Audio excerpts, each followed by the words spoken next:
Potential energy ये करता है कि the energy possessed by an object due to its shape, size, height and its configuration.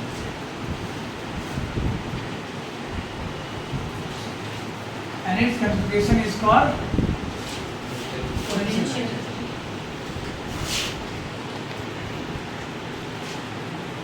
Mainly अगर कुछ हाइट पे रहेगा तो क्या होगा उसके अंदर पोटेंशियल एनर्जी। जैसे मान लो कि यहाँ एक ग्राउंड है, क्या है ये ग्राउंड है। अब इस ग्राउंड पे एक ऑब्जेक्ट रखा हुआ है जिसका मास m है। ग्राउंड पे एक ऑब्जेक्ट रखा हुआ है जिसका मास क्या है m, और इस मास को मान लो कि हमको h हाइट तक ले जाना है। कहाँ तक लेके जाना है? h हाइट तक इस मास को हमको क्या करना है? डिस्प्लेस करना है। तो हम उस दिन बताए थे आप लोग को कि जो एनर्जी कंज्यूम होता है वो किसके बराबर होता है? वर्क डन के बराबर होता है। तो हम उस दिन भी लिखे थे कि वर्क डन जो होता है वो आपका एनर्जी कंज्यूम के बराबर होता है। मतलब आप उतना ही काम कीजिएगा जितना आपके अंदर एनर्जी, मतलब जितना आपका एनर्जी खत्म होगा वर्क डन उतना होगा। तो सर अगर हम यहाँ वर्क डन निकाल लें तो क्या वो एनर्जी के बराबर होगा? और वही एनर्जी कौन सा एनर्जी के बराबर हो जाएगा? पोटेंशियल एनर्जी के बराबर, क्योंकि इसमें हाइट है। The energy possessed by an object due to its height भी बोल सकते हैं, is known as potential energy. तो हाइट की वजह से जो एनर्जी आता है उसको कौन सा एनर्जी बोलते हैं? Potential energy. और यहाँ वर्क डन निकालेंगे, कुछ हाइट है इसमें, तो वो जो वर्क डन निकालेंगे वो एनर्जी के बराबर होगा। और वो एनर्जी किसके बराबर हो जाएगा? पोटेंशियल एनर्जी के बराबर हो जाएगा। तो एक काम करते हैं, यहाँ पे हम वर्क निकालिए। क्या निकालिए यहाँ पे? वर्क। तो वर्क का फॉर्मूला क्या होता है बाबू? Fs, जहाँ पे F क्या है? फोर्स। F क्या है? फोर्स। S क्या है? डिस्प्लेसमेंट है। और थीटा क्या है? हाँ, angle between force and displacement. Angle between force and displacement. तो देखो एक काम करते हैं, ध्यान दो इधर,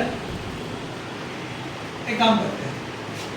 अच्छा, जब से इस मास को ऊपर उठाया जाएगा, इस मास को ऊपर उठाया जाएगा तो फोर्स कितना लगेगा? ऊपर की तरफ। और डिस्प्लेसमेंट किधर हो रहा है? ऊपर की तरफ। मतलब सर फोर्स और डिस्प्लेसमेंट दोनों पैरेलल है, तो पैरेलल के बीच थीटा कितना?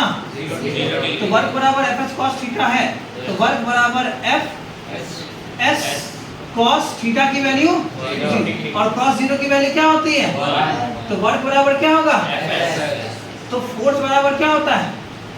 mg। यहाँ तो ग्रेविटी लगेगा, ग्रेविटी लगेगा, तो F बराबर होगा mg और डिस्प्लेसमेंट कितना? h, तो mgh। मतलब यहाँ वर्क क्या आएगा? और ये वर्क किसके बराबर होगा? ये जो वर्क होगा इक्वल टू एनर्जी होगा, एनर्जी कंज्यूम के। तो मतलब सर ये जो वर्क आप निकालने हैं mgh, ये एनर्जी के बराबर होगा, है ना? और ये एनर्जी किस वजह से है? हाइट की वजह से। तो हाइट की वजह से जो एनर्जी होता है उसको हम लोग क्या बोलते हैं? कितना बात समझ में आई? अगर मान लो कि ग्राउंड पे किसी भी ऑब्जेक्ट का 0 हाइट है और उसका पोटेंशियल एनर्जी निकालना है, तो क्या होगा? Potential energy 0। अब मैक्सिमम हाइट में पोटेंशियल एनर्जी मैक्सिमम। अच्छा, नीचे सबसे ज्यादा कौन सा एनर्जी होगा? काइनेटिक एनर्जी होगा। Very good. नीचे सबसे ज्यादा कौन सा एनर्जी होगा? Kinetic energy. जितना नीचे काइनेटिक एनर्जी होगा उतना ऊपर कौन सा एनर्जी रहा? मतलब loss in potential is equal to gain in kinetic, और gain in kinetic is equal to loss in potential. Very good, इसको आप लोग कॉपी करेंगे। Thank you so much.